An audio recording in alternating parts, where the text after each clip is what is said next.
Welcome to Positive Talk Radio. Our goal is simple, to explore evolving ideas one conversation at a time. So, stay with us, as right now we present...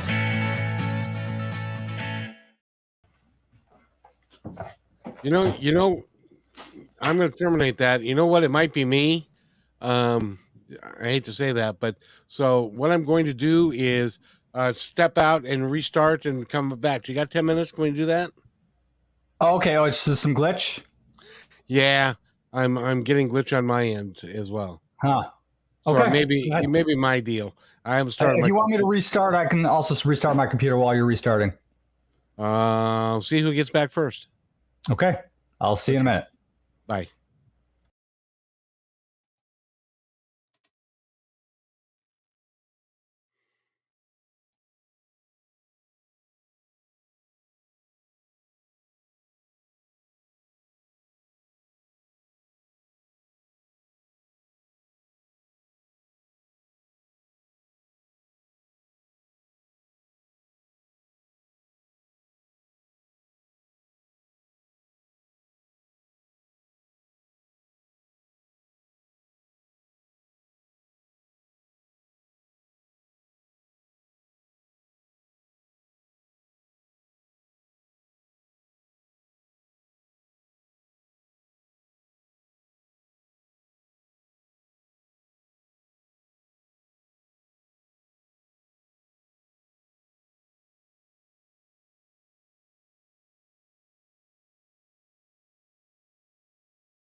I'm back. Oh, hey.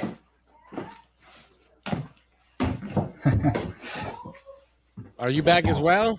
I am. Oh, good. This is my doppelganger.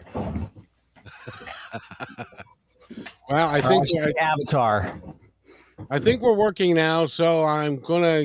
Now we've got. It's been going live for 8 minutes, and I will cut that out and stuff, and we'll start from where we're gonna begin. Okay. Are you ready now? People might be interested in the tech issues as a blooper. Yeah, exactly. Well, we may add that in somewhere, just because that happens occasionally. So, Are you ready? I'm ready. Hold on.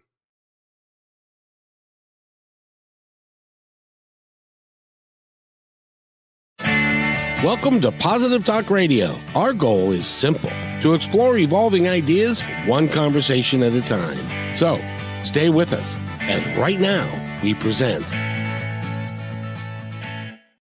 We've got a great show for you today. We've got a gentleman by the name of Asher Laub, and he is, I don't know how to even describe you.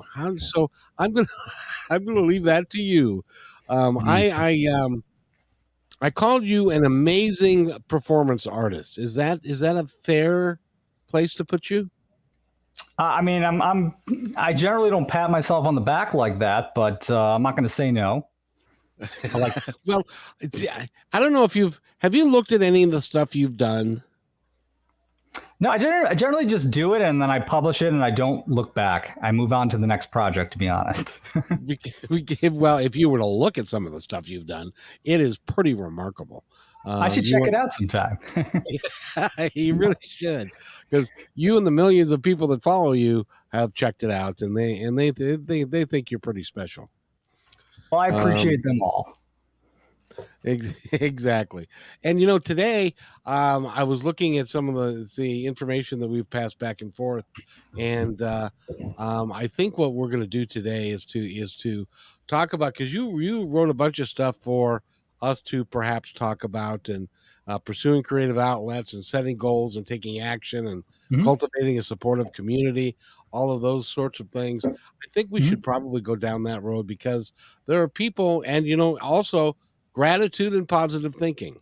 I think that is a really good place for us to start with, because you can't get to what you've done and where you are as with your performances and what you do. And by the way, maybe I should clarify that you're a violinist, but you also are able to use performance art with working with people and doing what you do, including breakdancing and doing a violin and all sorts of interesting things. Yeah, I cover a range of just different skills that pretty much showcase the violin, whether it's in the studio or it's a live performance, whether it's me hopping on a hoverboard. I mean, a lot of it's sort of coordination related things around the instrument. I guess except if you're talking about it in the studio, but I mean like live performance wise. It's a journey for me. I'm always discovering new, exciting ways to sort of connect with people through music, and I enjoy it. And the positive thinking aspect of it is sort of a prerequisite to me being able to achieve all of that. And it's a struggle, just having said what I said. It's a struggle. It's something. Yeah, go ahead. Well, I was just going to say, you can play violin while negotiating a hoverboard at the same time. Yeah, I just did it yesterday, actually. And I didn't run over anybody's feet. It's just, I'm just trying to show people that this classic instrument that a lot of people sort of is written off as okay in the past, just associated with symphonies. And now if you want to hear music, it's just all about like a top 40s vocalist. It's just got so many more dimensions to it and so many more aspects of beauty that I want people to appreciate. Yeah, the hoverboard is just, I don't know, it's just like a new discovery for me. Kind of, what's the word? It's sort of following after my years of training in gymnastics. So just learning coordination is sort of like a lifelong skill. and it's something that I've worked really hard on, and it's just sort of translated to the new and fun things and live event scenarios. You just said something that I find really interesting, is that music today is different than it used to be. There's a lot of acts and folks out there that are just basically computer based, and it isn't as technically difficult to do that as it is to actually learn how to play the violin the way that you can do that. Do you find that today's music is a little wanting? I think I found that there's a lot of mediocrity going on at very high levels of the industry. And it's purposeful in that it's money driven. It's driven by a select few people that are sort of training our ears en masse across the country, across the globe, by just spending and creating these celebrity type cultures around the kind of music that they want to push. So I'm doing my best to combat that, with by just literally just showcasing what I can do. And there are other people that are following suit, and I'm trying to train them, and I'm just trying to bring additional dimensions to the music world. I'm a titch older than you, and I didn't notice. Yeah, well, thank you. But the time that we are in now reminds me very much of the late 50s, early 60s. Because if you think about it, now stay with me here for a minute, because you had a lot of folks that you had songwriters and you had producers, and then they'd go get a pretty face that could sing, and then they would put that together, and rather than being the creative force behind it, they were just a singer songwriter, and then they put a marketing thing behind them and all of that, and then in 1964 this little group came along that was called the Beatles, and they kind of changed everything. The entire landscape and all that had gone before was no longer relevant anymore. I keep waiting for that to happen again. Me too. I mean, I guess there's always new things evolving in the music industry. There's always new innovators and new companies coming in to kind of shake up and stir up the industry. I would just, but a lot of it seems to remain within the vicinity of mediocrity. It's not in every aspect, but I just think like skills and skills should be promoted, should be admired a little more. Not like, like not everybody has to be Isaac Perlman. Not everybody has to be playing Paganini to be able to capture the attention of the masses. But the Beatles, they had skills. They produced their own music. They composed.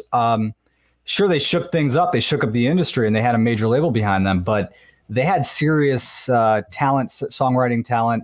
I definitely see that there are people who criticize.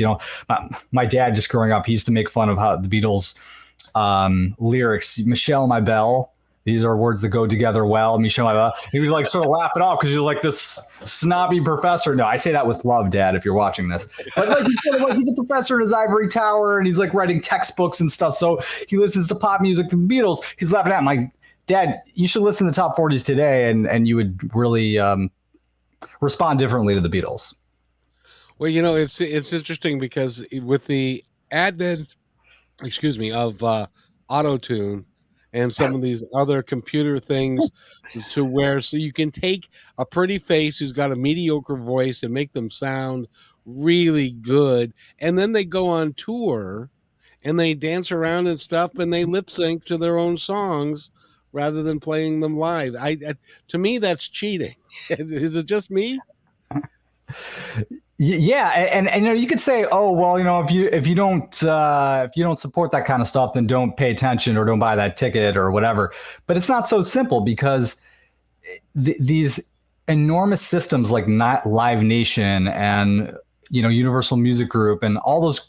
I don't want to trash talk the whole industry here. I just want to state that they are pushing who they want to push, whether you like it or not, and we're all going to hear about it.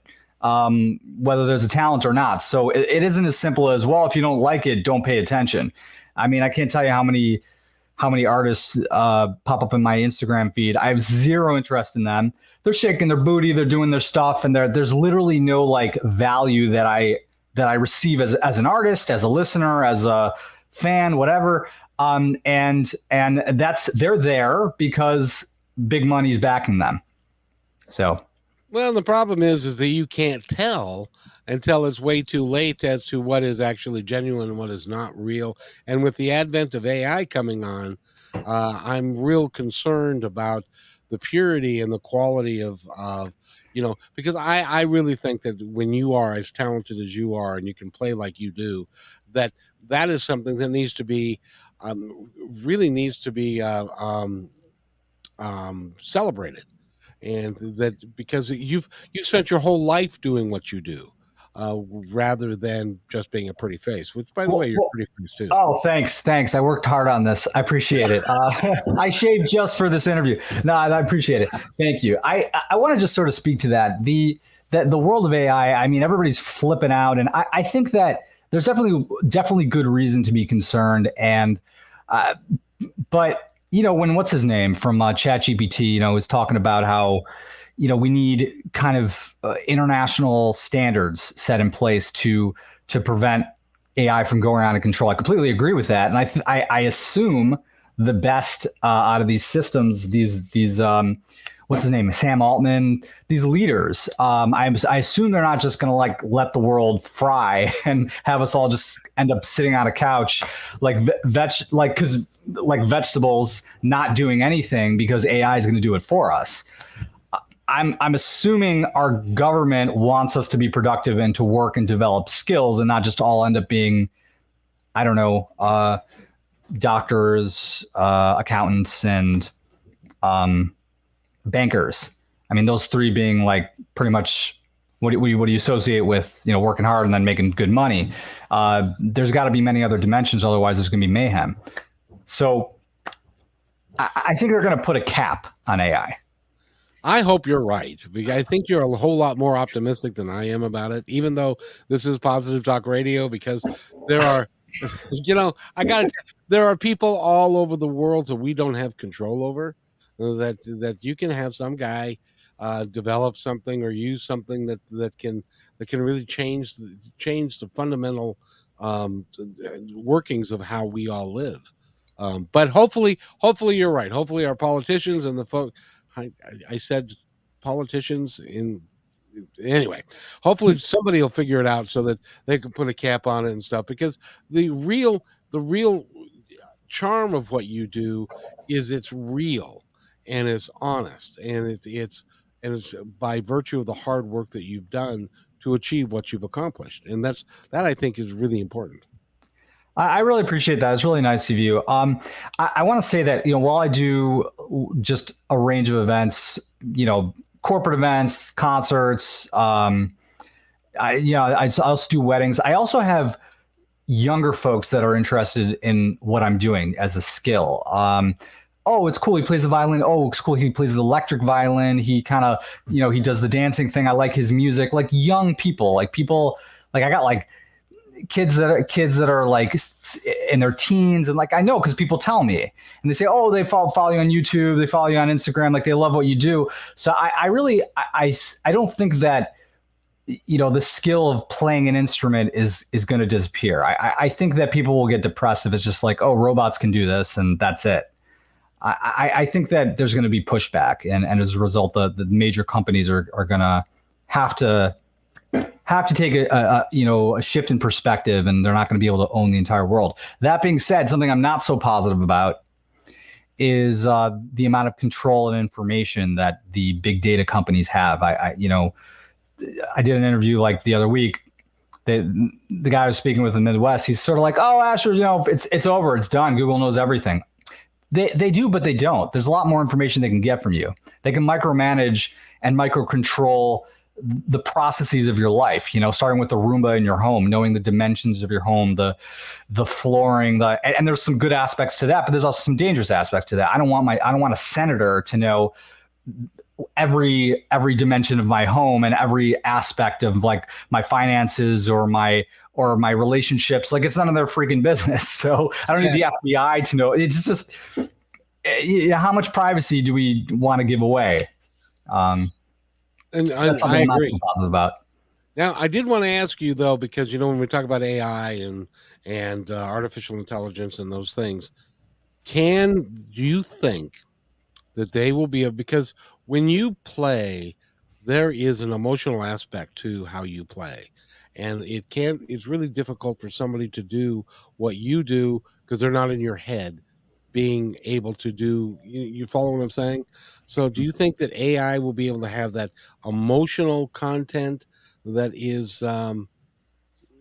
present in a live performance? I think that they'll be able to simulate some degree of that. I think it's gonna be it's gonna be like a few decades before they do, based on the verbiage that's coming out of like the big guys like Elon Musk and so on and so forth. But I don't think AI, I think it's a long way away is that AI actually develops this, where they're able to sort of like simulate this self-consciousness or like this sense of like self, or, you know what I mean? Like, I don't think I don't believe that that's going to happen. But they will be able to simulate those types of behaviors on a basic level. I hope we never get there, because humanity is. I would hate to see humanity get thrown on the dust heap of the universe because we couldn't adapt, or that we were taken over by robots or whatever. But enough of that. I want to talk about. I could talk about this. I could talk about this forever. Right? I mean, this stuff fascinates me, and excuse me, it's probably on the minds of everybody, of most people across the country. And most people are still. It's so new that we're talking, in the olden days, which was like last year, these things were taking years, and now they're down to months and weeks and stuff like that. So it's moving way too fast for most of us. Do you mind if I mention one more thing about it, and then we can Not at all. Kind of shift? Not at all. Okay, because I've sort of been having this conversation with friends, family, like what's going to happen in the next 5 years? What should we expect? So there's something very exciting, like the notion that maybe we'll all have like this $1,000 robot that's able to manage our laundry and our dishwasher and that type of stuff, which will cut costs for us. But the sad thing is, whenever you have an improvement in technology, like a Roomba, like a computer, it doesn't seem like it necessarily, it makes your life more convenient, but it seems like the workplace adapts accordingly and demands more from us collectively.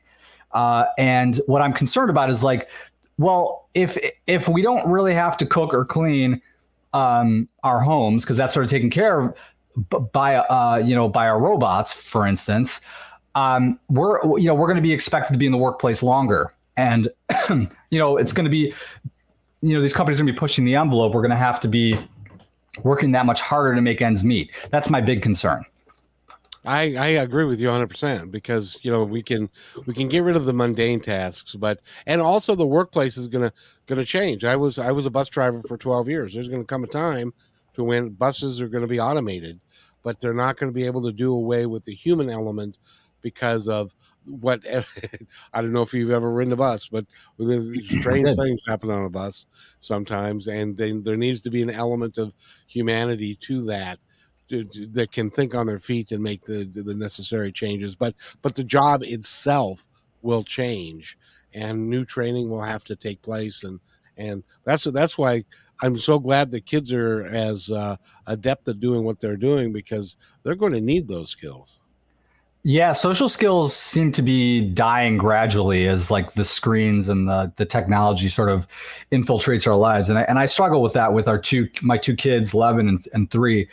I love them dearly, and I just they're thankfully they have good social skills, but it's really important to us that they continue to have good social skills, and as they grow up, because we're sort of trained in school to think 100% of the focus or 90% of the focus is on academics and on scoring 100 on the test. And this whole other dimension of the brain is not really, the collaborative aspects, having good relationships, having meaningful, deep relationships, caring about other people, like being able to manage a marriage and a family. That's a whole thing that isn't really taught in school so much. It's taught by example from generation to generation. And I think if that goes out the window, which in many respects in this country it has, then we're in big trouble. But, people with, I could talk forever about this. Companies aren't able to hire folks. 80% of the population, I heard some staggering statistic that consists of individuals who are on the spectrum. Basically, they have difficulty kind of communicating. They're not as they have less flexibility in social environment, and they can't be hired. And what that does is that creates a whole lot of challenges in the workplace. I don't want to digress too much from the topic, but yeah, we could talk forever about this. Well, but the idea is to exchange ideas on this program that can help people, and quite frankly, learning about what AI is and about what's happening in our society and stuff in many ways is a very helpful thing, so that people can begin to recognize it when it comes up. As an example, you're right. It is so easy for kids to become so indoctrinated by social media, and they withdraw from humanity. Rather, like when I was a kid, we would be able to go. Now this goes back a ways, I know, but when I was a kid, we had a group of kids in the neighborhood, and we'd go to the local ball field, and we'd choose sides, and we'd play a game of baseball.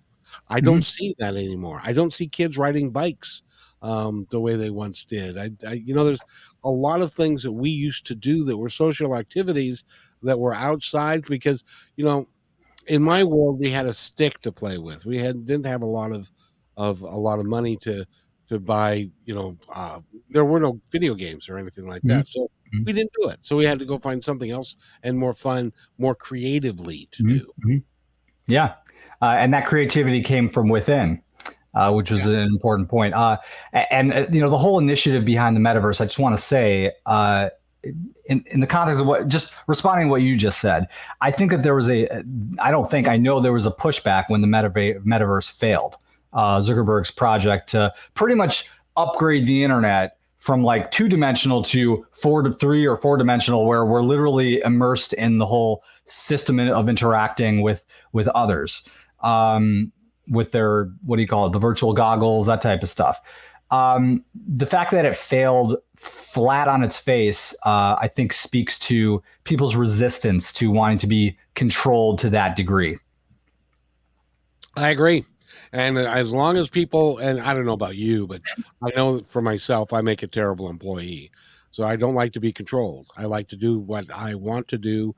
And when you are as innovative as you are, and you do what you do, I imagine that you would find being an employee less than satisfying. I have been an employee for a number of years. I have a number of degrees, of very expensive degrees, from NYU, from Yeshiva University, all top tier universities, degrees that I value, valuable education, but they led me to rank and file type of positions where I was obviously, I needed creativity, as a teacher, as an educator, as in the nursing field, but still sort of like your world is answering to the man, so to speak. And I felt like a lot of that stuff was to an extent soul crushing. And I just felt like if I'm going to work this hard to earn that little, I might as well just do it all for myself instead of some guy that could care less about me, guy or girl, whatever. So yeah, that's why I do what I do. And I it's not just me, and it's not just you, Kevin. I think it's a good number of people across the country. The gig economy has skyrocketed for a reason. While it poses risks, and it upsets the politicians because they can't control everything from the top with like a few CEOs. It's in response to the systems over the last 50 years. People feel the need to be creative, to express themselves, to have flexibility in their scheduling. This is what people want to do. It's something that I love. I struggle in my daily job as an independent musician, producer, composer, et cetera. But I absolutely love it. And I feel I feel fulfilled, with every release, with every symphony, with every electronic classical piece that I produce and publish. I feel like this is the stuff of life. I'm doing it right. Sure, there's a lot of data crunching, there's a lot of like paperwork, but I'm building something that I value, and I know that you do the same. Did you ever? Where did that come from for you? I know where it came from for me, but when did it ever cross your mind that, or did anybody ever tell you, Asher, you need to get a job, and you need to work, 9 to 5, and you need to stay within your lane, and you need to do all those things. Where did it come for you that you wanted to live your passion? And we're going to. I give my wife a lot of credit. I mean, it came from within, but my wife gave me the support and the assistance in taking a risk. So I'm forever grateful for that, because I didn't really get that encouragement from anywhere else. At least within like my closed circles. I was brought up to do the 9 to 5, to do the rank and file, to take the safe path to success, if you will. And I don't begrudge family or any of that. I literally do not begrudge anybody, because they wanted the best for me. And the idea is to, okay, you want to provide a safe, supporting, loving type of system for your family and for your kids. So that's the responsible thing to do. It took a trauma for me, landing myself in a wheelchair about 8 years ago, that led to the emergence of a newfound sort of perspective in life, and a deep sense of gratitude for just being healthy, being independent, having the ability to make my own independent decisions.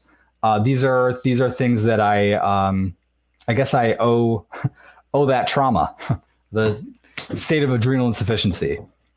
I think that there's a book, and I've got a title for you: From Wheelchair to Hoverboard.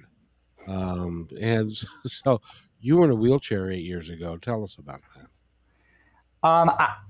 I just remember that it was traumatizing. It was depressing. It was frustrating.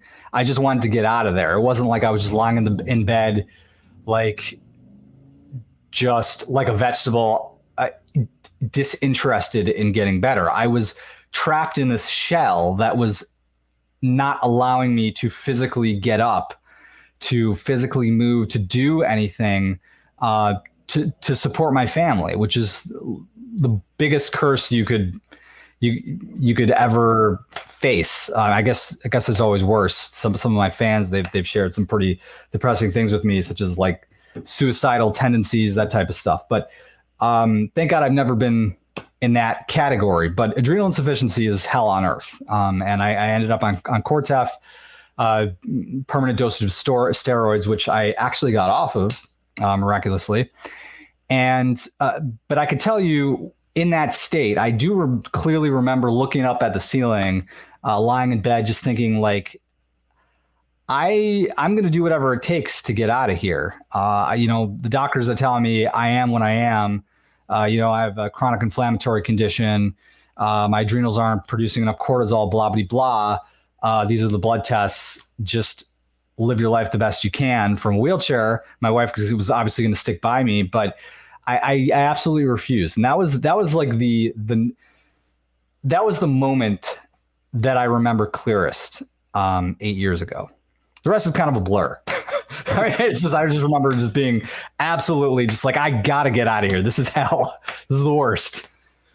But it was now and couple of things here I want to point out. Number one, it does take a great support system to do something extraordinary, but also you, from your own heart, from your own inner self, made the decision, screw this. I'm not going to put up with this. I'm going to get better. Yeah, and the screw this was like, I don't care what authorities are telling me I am or my limitations are. I'm not buying it. And I've read stories, and I've seen that there are alternative approaches, and I'm going to try everything that I can. But I was going to mention one thing. Kind of the thought escaped me, but it was a really important point. It will come back, sir. Yeah, it'll come back in a minute. Yeah. So it's and your wife was able to deal with that, and that must have been horrible for her as well. Yeah, it was obviously traumatizing for her as well, and for my son, who was about 2 at the time. Yeah. Well, now you've got a 3-year-old and you've got an 11-year-old. By the way, does your 11-year-old look at your YouTube stuff, and does he value when you play like you do, and does he value how rare it is to do what you do? You know, oddly enough, he does. I'm not sure I fully understand it. I'm like, my son is like admiring what I'm doing and watching what I'm doing. And his friends are also.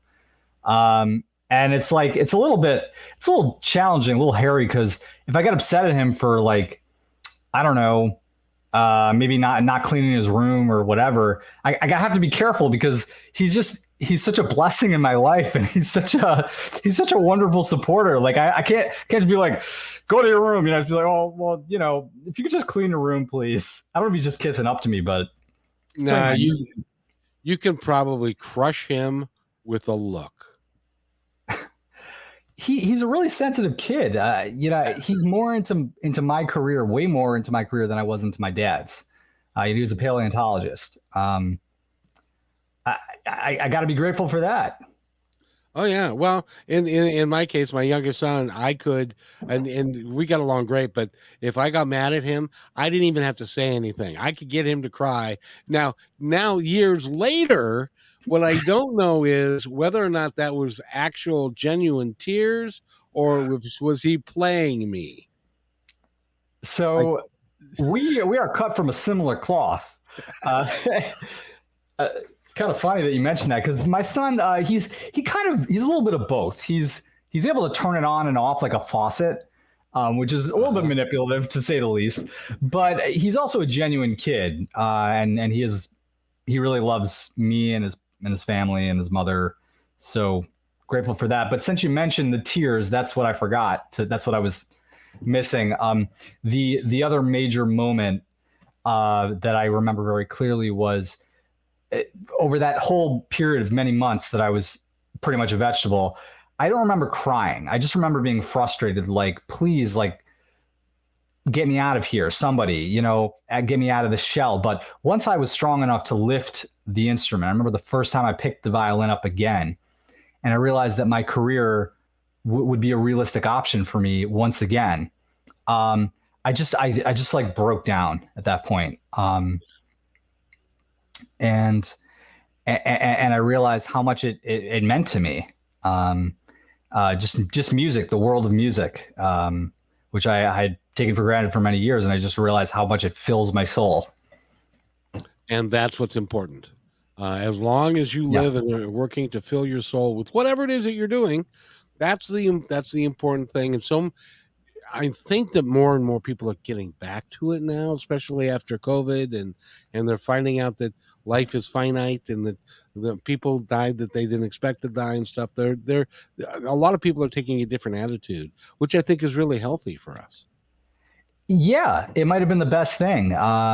People need their cups filled, their soul replenished. You know, they don't just, sure, everybody wants a retirement, everybody wants to earn a good living, and we want to be financially viable country and so on and so forth. But we need soul activities. We can't do just soul crushing work our entire lives.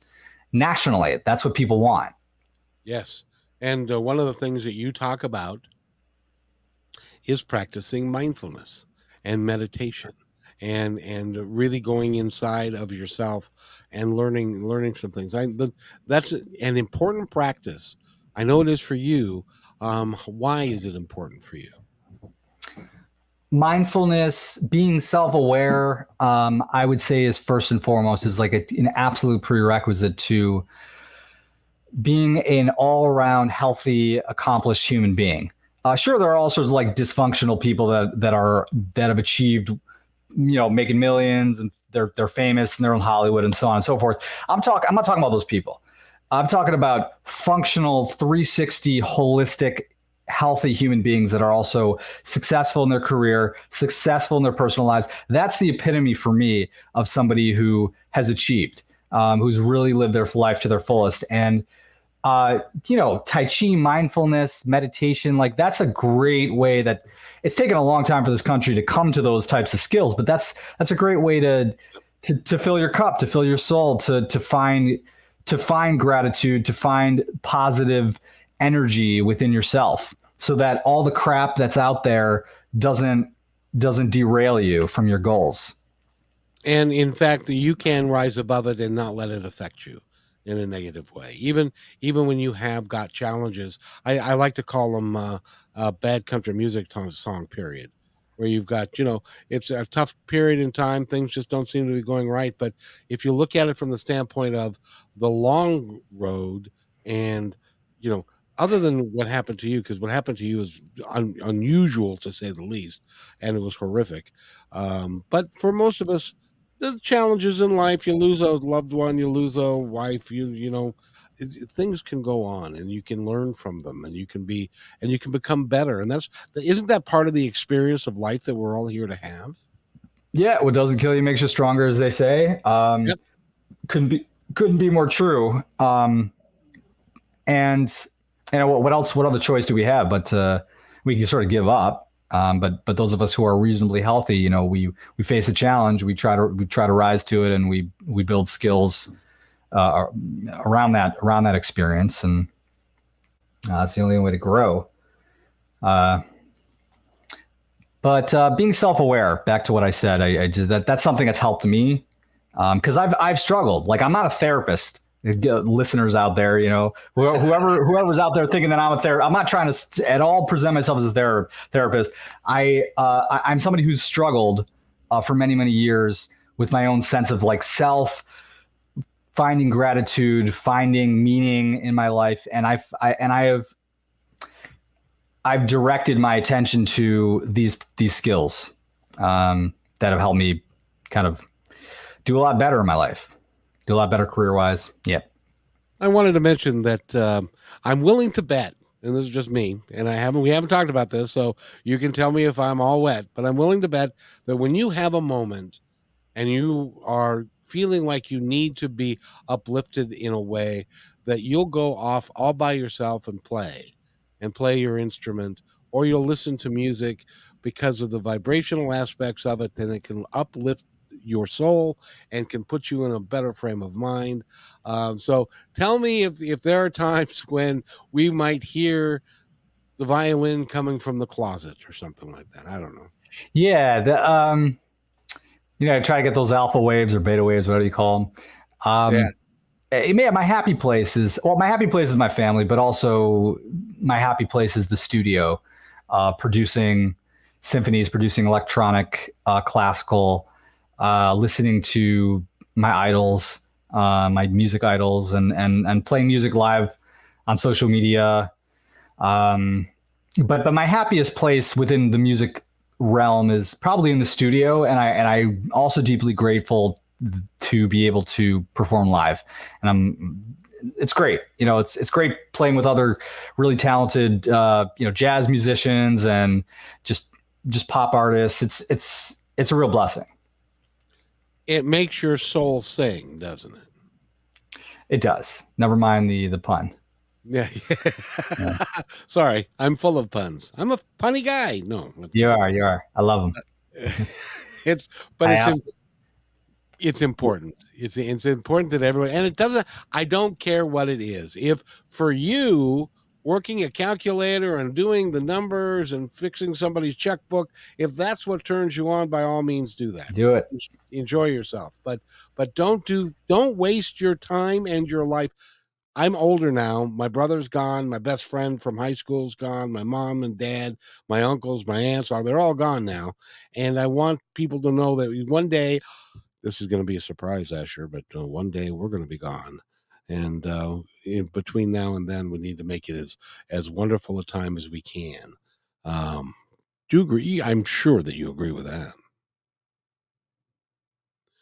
Uh-oh. Still there? Yeah, I'm still here. Are you back? the last like 2 minutes it froze. Oh, yeah. I'm sorry about that. By the way, we've got. Do you know a gentleman or somebody by the name of Vice Monarch? I'm not sure. I don't always know people that. I love a connection between music and mental. I don't know everybody that's associated with my music or that listens to my music. Yeah, I know Vice. Yep. I don't. I think he made it up, quite frankly, but he's got an interesting point that he loves a connection between music and mental health.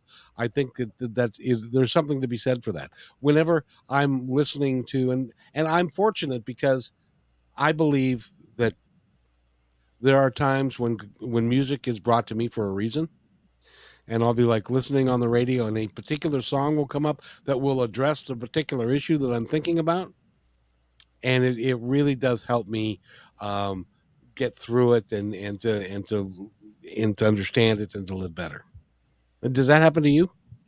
Yeah, I mean, for me, it's the melody that just sort of gets me out of that rut. If something's bugging me or frustrating me, just shifting mindset to just following a beautiful melody, an earworm, if you will. It just helps me kind of open up my mind to positive type of thinking. That's what I do. That's what everybody should do. Quite frankly. Yeah, I mean, some people, some people like to redirect their attention in Tai Chi, and they find that valuable. Exactly. I think the general idea is just finding something that's your outlet that you really can connect to, that diverts your attention from the negative experience that's of value. So if you are doing something that, like as an example, I'll tell you. Oh, first of all, I can continue to go down this road, but I want to make sure we get your information out. So Asher, tell somebody how they can get a hold of you if they'd like. Sure. So asherlaub.com, ASHERLAUB.com is my site. That could direct you to all sorts of other sites like Instagram, Facebook, Twitter, TikTok. You can say hello over there. I love when people leave comments and connect with me on live. Just search Asher Laub, ASHERLAUB. I'm also all over all the other major platforms. My original music is on Spotify, iTunes, Deezer, etc. So that's it in a nutshell. Can they buy the music going to Asher Laub? So they could buy it off iTunes or Amazon or any other major platform. They could, or Google, they could, if they want to support me directly, or if they want to get music that they can't get on other platforms, go to asherlaub.com. There's a store, it says /store, and there's a whole bunch of music, symphonies even, that I've released only exclusively there. Oh, cool. Mm-hmm. I'll have to go there. Now, this is what I say as a public service announcement to every musician that's out there. Please, if you're going to listen to Asher, buy his music. Don't just stream it, because they don't make any money from streaming. They make it when you buy it, and not even that much from what I understand. Yeah, we make about 0.001 cents per stream, something like that. So let's say 100 streams for a penny. Yeah. Those streams are going to, a lot of them are going to major label artists, but I've been blessed with a good amount of traffic to my Spotify. It's just, it's sort of like being put on the map. But it's not like directly supporting the artist so much. Indirectly, if you're sharing the music on Spotify or put it on playlists, that's a value. Like I would deeply appreciate that. I tell people, if you don't have the money, and I have quite a few fans who've said like, I can't, like, I'd love to support you if I had the money, so on and so forth. These are ways of supporting an artist for free. So that's the value of streaming.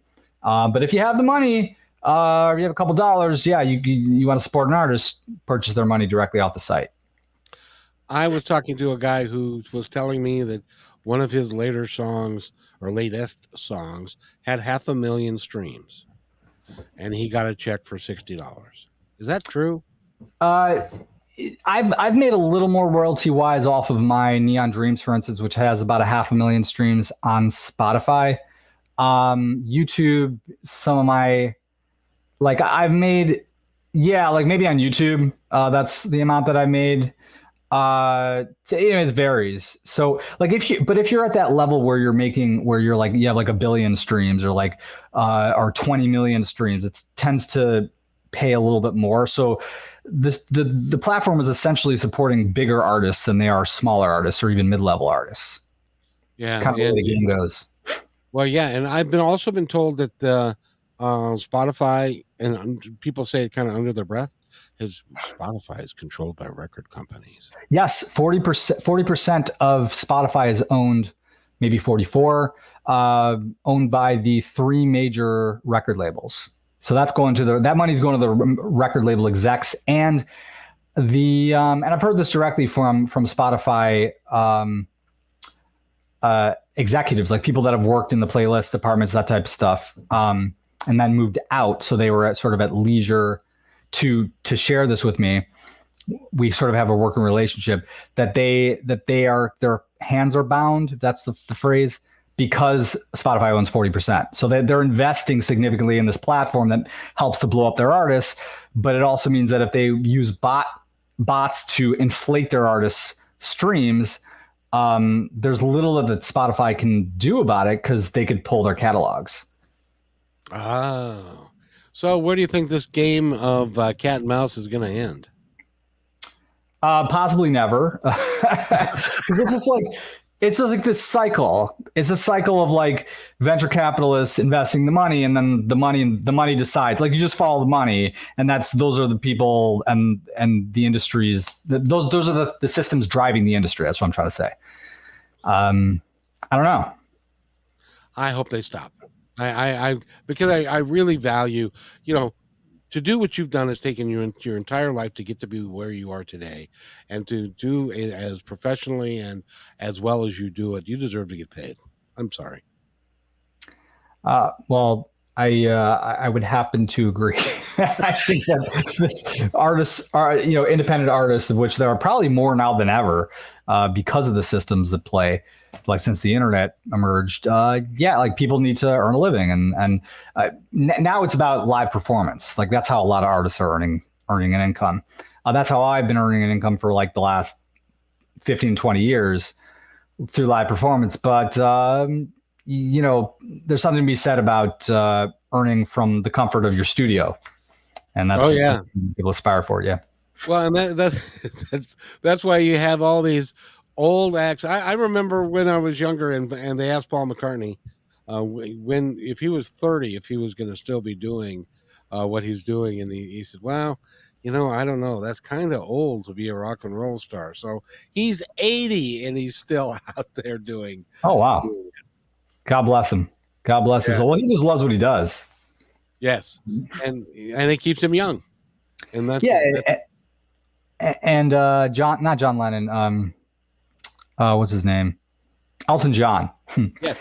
Elton John, I think he's on his farewell tour or something like that. He's in retiree mode. I guess he's managing Ed Sheeran. If I couldn't, like the tour experience, while it's intense and exhausting, it's also very rewarding. So I get it that like a guy like Paul McCartney, like why would he ever want to not tour? Like it's a lot of fun. Oh yeah, and he's got the same 5 guys or four guys that 5 guys that he's been playing with for like the last 15, 20 years. Yeah. And so it makes it real easy to go on tour for them. They all know the music and stuff. Mm-hmm. Can you name up what are some of the bigger tours that you've been on? So I haven't done like any Paul McCartney tours. I do independent like type concerts and events, in different parts of the country and, Europe. But I don't go on like tour bus type tours. I'm doing about 200 events a year. Many of them are dispersed concerts. So I'll fly out to Texas, such as I'm flying out tomorrow. I'm going to be in Austin. Go to LA, Canada, the Netherlands, that type of stuff. But never like 3 months at a time. I have 2 kids, a wife. They will not they are not interested in daddy being gone for 3 months at a time. It's already hard enough that I'm gone every evening pretty much, doing performances, doing events, doing concerts. But the idea is like, if I'm going to go to Texas or North Carolina or Florida, I have to come back after that event. So that's sort of like the understanding I have right now. Once my kids are a little older, I'll probably be doing maybe longer periods of time, longer stints with my family. Well, and see, it's different for you because like Paul McCartney, he took everybody with him, and they flew and stuff. And when you can take your kids when you're if you have, well, first of all, it's not. I'm sure it was a lot easier if you're in a position like Paul McCartney to do that, to bring your kids on the road. But it's also I don't know how healthy it is developmentally for a kid to always have to be on the road. I'm sure it's exciting, but what about their friends? You know, they may have the doctor nearby, and they have all the resources and the food and the support and the entertainment. But what about the consistency and the daily routine that kids need growing up? So my wife's a developmental psychologist, so it's a little difficult for me to have that debate with somebody who's literally one of the biggest publishers in the field of developmental psychology. So like when she says like, this is what's healthiest for our kids, I'm like, yes, ma'am. Like I'm not going to argue with somebody who's like well published and has pretty much read all the research. I respect everything that she's done, and she's a tenured professor. So, and you know, she's got her life also. She's not interested in picking up, going on the road and, you know, being my groupie. Right. Exactly. You know, so that's why a lot of, you know, people, I don't know if Paul McCartney he was married when he was on tour, I guess. So maybe they got married with the understanding that, okay, we'll get married, but I'm going to be on tour all the time. You're going to come with me. Well, you know what he did was he married Linda, and so he put her in the band. So she was part of the band. So that's how he got around that. Okay, that works. I have a friend like Jessica Lynn. Her whole family goes with her on tour, but they're literally in the band, so that works. You know, I tried to like get my son to like play piano, so he kind of like join my band. We go on tour together. My daughter, she's playing the violin at 3. I don't know if it's going to work, but I'm doing my best. My wife is never going to play an instrument. Maybe like the triangle. Yeah, exactly. I have to tell you, Asher, you're wonderful to be around. You are a very intelligent man. I really wish you the best. And by the way, you can play "The Devil Went Down to Georgia" and play it flawlessly. So I'm touched. You have my that's one of the few violin pieces in the 70s that actually was in popular music. And that's Charlie Daniels. Yeah, Charlie Daniels. That's right. Oh, well, when I went out to Atlanta 2 weeks ago, it was about 3 weeks ago. That was like the one thing that they needed to hear, Charlie Daniels. Well, they can't hear it from him anymore, so they need me. I got you covered, Charlie. Yes, indeed. And he was looking down at you, saying, "That's a fine boy right there." I wish I could have met him. Yeah, I tell you. Anyway, so before we go, I want to give you the opportunity to tell our audience anything that you'd like them to know, and we can go over your information again. You can give a nugget of wisdom that only you know, or if that's too much pressure, you can just say hi. I don't like to lecture people too much, although I've been doing that the entire hour. But just in general in life, I just kind of want to reiterate what I mentioned in terms of what has made me personally happy when I've found people around me to become personally happy. And this is in the context of a national catastrophe where we have a mental health crisis nationally. I think if more people looked within and found what it is that make them truly happy, truly joyful. It's not just about happiness, it's about joy. And they filter out all the noise. Other people's expectations, for instance. I think that a lot more people would find satisfaction soulful achievements would find their calling, and there would be a lot less depression in the world, in the country. So I just want to kind of encourage people to do that, because it's been a blessing for me to take that approach. You know what I'm going to do? I'm going to take what you just said. I have an assistant who goes and pulls stuff out of the shows and puts them on Instagram. That's going to become an Instagram for us, and we'll credit you for it. That sounds great. I'd be happy to share with my audience. I look forward to sharing this with my audience too. I'm looking forward to it as well. Thank you so much, sir. And I really, will you come back and see me again sometime? Anytime, Kevin. Thank you for having me. Oh, you are more than welcome. And you see, we never know where this is going to go when we start. So I had no idea, but it turned out great. Well, what we do know is that in the next 10 years, I'll probably have an avatar or AI bot doing the interview for me. And so for you. Yeah, I might be dead then. Who knows? Nah, God forbid. I know. But thank you so much for being here, Asher. And go to asherlaub.com and get all the information. Buy his music. Dang it, buy it. And I really appreciate you being here. And it's time for you to go have dinner with your family now. That's right. I guess that would be lunch for you, right? Yeah, well, it's 4:00, so it's almost, Late like lunch. cocktail hour. Dinner. If I had that. But I appreciate your time, sir. And thank you so much. If you wait right there, I'll be right back. Okay. Hey, thanks for enjoying this episode all the way to the end. Please give us a like and subscribe to this channel. This has been a production of positivetalkradio.net. Please visit our website, oddly named positivetalkradio.net, for more details about us and our mission, which is to provide great positive programming designed to inspire us all. I'm Kevin McDonald, and I'm proud of these shows, and I truly hope that you'll like them and share them with friends and family. So on behalf of our entire team, remember, be kind to one another.